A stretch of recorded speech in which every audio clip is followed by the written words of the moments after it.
Hi everybody, now ungal Ram Shankar, welcome back to another video.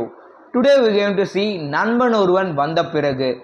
Anand Ram direct பண்ணி அவரே இந்த படத்தில் நடிச்சிருக்காரு. பவானி ஸ்ரீ விடுதலை படத்தில் கதாநாயகியாக நடிச்சிருந்தாங்க இல்லையா, அவங்க வந்து இந்த படத்தில் லீட் ரோல் பண்ணியிருக்காங்க. ஆனந்த் ராம் வந்து மீசை முறுக்கு படத்தில் ஆதிக்கு தம்பி ரோல் பண்ணவர் தான் இந்த படத்தில் ஹீரோவாக அவர் ப்ளே பண்ணியிருக்காரு.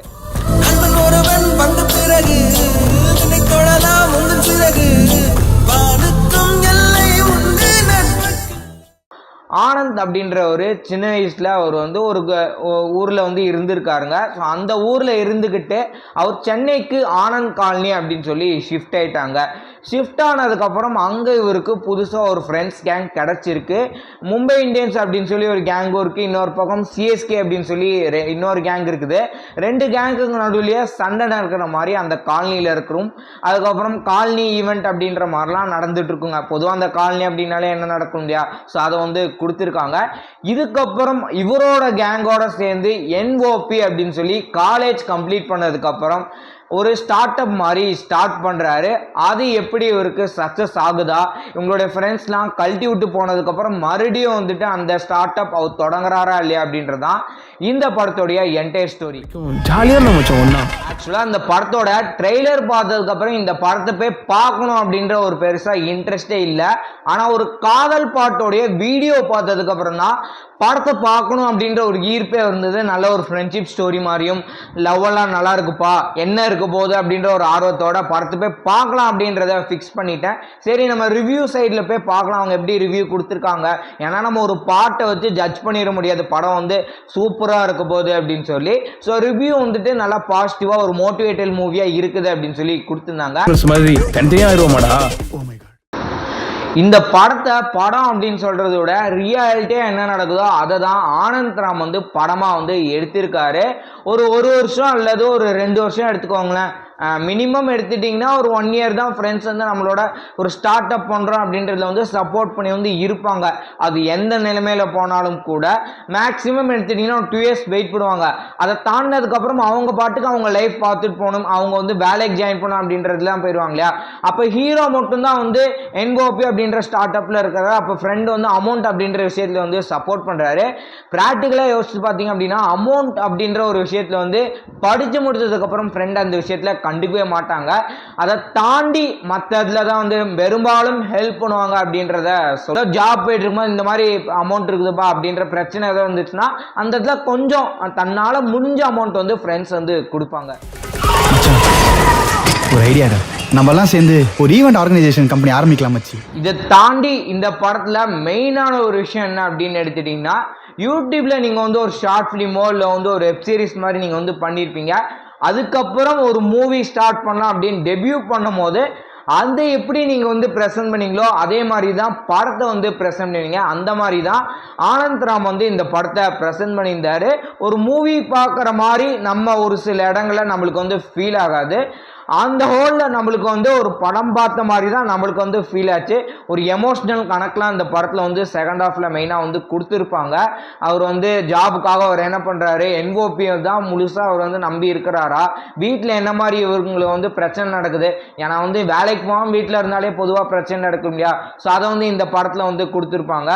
அதுக்காக இவர் அம்மா கிட்ட வந்து எப்படி எதிர்த்து பேசுகிறாரு, பாட்டி எப்படி வந்து இவங்க நடந்துக்கிறாங்க அப்படின்றதெல்லாம் வந்து இந்த படத்தில் கொடுத்துருந்தாங்க.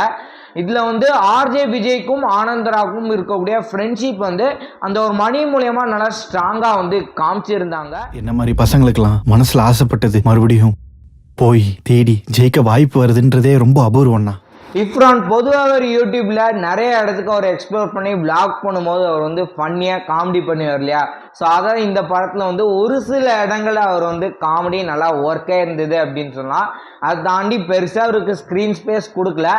ஆனந்த் ராம் அவர் என்ன பண்ணுறாரு, அவருடைய லைஃப் எப்படி போயிட்டுருக்கு அப்படின்றதான் மெயினாக அந்த படத்தில் வந்து கொடுத்துருக்காங்க.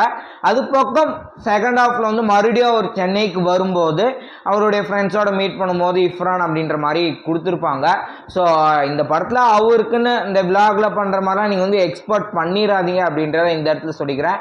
அதே மாதிரியே ஆர்ஜே ஆனந்தி எடுத்துட்டிங்கன்னா அவங்களுக்கும் வந்து ஹீரோயினுக்கு வந்து சப்போர்ட் பண்ணுற மாதிரி கொடுத்துருப்பாங்க பவானி ஸ்ரீக்கு.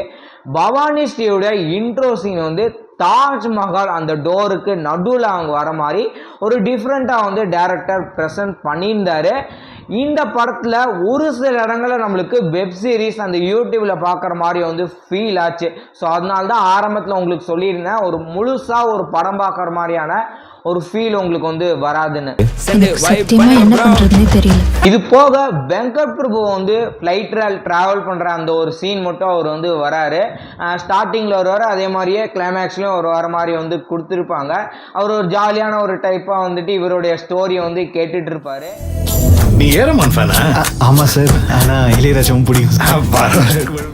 ஹேச் கஷிப் உடைய பேக்ரவுண்ட் மியூசிக் படத்துக்கு தேவையான பிஜிஎம் வந்து கம்போஸ் பண்ணியிருந்தாங்க. இன்னொரு கூடுதலாக தகவல் என்ன அப்படின்னு எடுத்துட்டிங்கன்னா, ஏஆர் ரகுமானில் வரக்கூடிய பாடலுடைய வரிகளை வந்து சாப்டர் மாதிரி வந்து டைரக்டர் யூஸ் பண்ணியிருந்தாரு. அதை தாண்டி பாடல்களும் இதில் வந்து பயன்படுத்தியிருந்தாங்க. அதெல்லாம் அழகாக ப்ளசண்ட்டாக வந்து ப்ரெசென்ட் பண்ணியிருந்தாங்க. அண்ட் இந்த படத்துக்கு ஓவலைன் அப்படின்றவர் வந்து எடிட் பண்ணியிருக்காரு. எடிட்டிங் அப்படின்னு வரும்போது 2-3 இடத்துல மட்டும் ஒரு டிரான்சிஷன் யூஸ் பண்ணியிருந்தாங்க.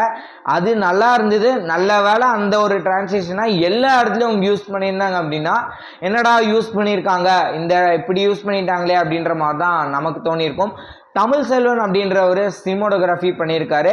அவரை பொறுத்த வரைக்கும் கரெக்டான ப்ராப்பரான ஆங்கிள், எப்படிலாம் ஷார்ட் வைக்கலாம், எப்படி வந்து ஒரு அழகாக வந்து விஷுவலாக காமிக்கலாம் அப்படின்ற மாதிரி சிங்கப்பூர் போர்ஷன் ஆகட்டும், இல்லை வந்து சென்னையில் அவங்க எடுக்கக்கூடிய போர்ஷன், காலேஜ் ஸ்கூல் அப்படின்னு சொல்லி நல்லா வந்து கொடுத்துருந்தாங்க. ஆனால் உனக்கு மட்டும் ஏன்டா கிடைக்க மாட்டேங்குது? நான் படிச்ச படிப்புக்கு இல்லாத வேலை, என் அப்பா பெருக்கு இல்லாத வேலை.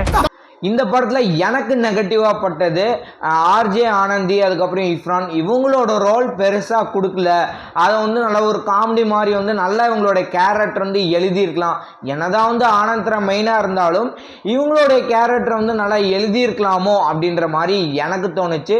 ஆன் த ஹோல் இந்த படம் எப்படி இருக்குது அப்படின்னு கேட்டிங்கன்னா, ஒரு மீசை முறுக்கு மூவி எப்படி ஒரு மியூசிக் டைரக்டர் ஆகணும் அப்படின்ற எண்ணத்தோடு நம்ம ஆதியம் வந்து ஒரு நல்ல ஒரு மோட்டிவேஷன் மூவியாக கொடுத்துருந்தாங்களோ, இந்த படம் வந்து எல்லாத்துக்கும் ஒரு படித்து முடித்ததுக்கப்புறம் 21 வயசுலையோ இல்லை வந்து ஒரு 23 வயசில் வந்துட்டு லைஃப்பில் அடுத்தது என்ன பண்ணலாம் அப்படின்ற ஒரு கிளாரிட்டியே இல்லாமல் ஒரு பர்சன் இருப்பாங்க இல்லையா. ஸோ அப்படி இருக்கும்போது என்ன பண்ணலாம், வீட்டில் இந்த மாதிரி வந்து ப்ராப்ளம்லாம் ஃபேஸ் பண்ணலாம், அதை தாண்டி எப்படி வந்து லைஃப்பில் சக்ஸஸ் ஆகலாம் அப்படின்றதுக்கு நல்ல ஒரு இன்ஸ்பிரேஷனான மூவியாக இந்த படம் கண்டிப்பாக இருக்கும். பார்க்கணும்னு நினைக்கிறவங்க தாராளமாக நீங்கள் தேட்டரில் போய் பார்த்து என்ஜாய் பண்ணலாம்.